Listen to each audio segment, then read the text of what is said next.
A and B. Guys? Thanks, Rachel. Day 6 in the penalty phase for convicted triple killer Stephen Hayes. Fox Connecticut's Tom Lewis is live in front of New Haven Superior Court with all the details. Good morning, Tom. Good morning, Sarah. We expect to hear more from a forensic psychologist today. Dr. Mark Cunningham took the stand yesterday and testified that he didn't believe that Stephen Hayes would be a violent threat if incarcerated for life in prison. The prosecution hammered back, saying they cast doubt on some of the opinions of that doctor, saying that he really didn't understand the true nature of this crime when he made his evaluation of Stephen Hayes. Attention, a courtroom centered around the testimony of Mark Cunningham, a clinical and forensic psychologist who testified that prison life would have a positive effect on Stephen Hayes. Referring to an incident in which Hayes threatened a correction officer earlier this year, Cunningham said that Hayes felt provoked and that relaying his concerns, albeit in a violent tone, was actually constructive. When pressed about Hayes' history of disciplinary problems while in prison, Cunningham said none of those involved weapons or serious injuries. Cunningham said he interviewed prison staff and they said they didn't feel Hayes would be violent in prison.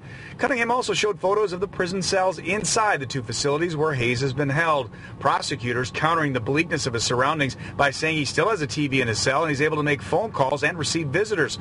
Prosecutors also hotly contested Cunningham's interest in the details of the crimes, alleging Cunningham wasn't taking into account the heinous nature of the crimes when making his evaluation.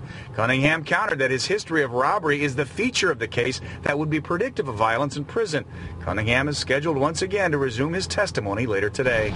So the push and pull continues at New Haven Courthouse here. The death penalty phase here, the penalty phase, I should say, whether or not he gets the death penalty is still to be decided. Of course, the defense is trying to paint a picture of Stephen Hayes is not as violent as the prosecution has painted out. Of course, remember, he has been convicted on 6 capital felonies. It's going to take a little bit more time to get this defense testimony in. Looking at tomorrow as well. Friday, they're looking at some more testimony. The case will go to closing arguments on Monday, and then the jury will begin their deliberations in the afternoon. Reporting live outside the courthouse, Tom Lewis, Fox Connecticut. Thanks, Tom. It is 7:34, and as expected, Vernon police have made another arrest following the disturbing assault of an 11-week-old baby. Police tell us that the mother, 24-year-old Rebecca Whiteley, failed to act when she saw the abuse happening. The investigation was sparked 2 months ago when that 11-week-old baby girl was brought to Connecticut Children's Medical Center back in August.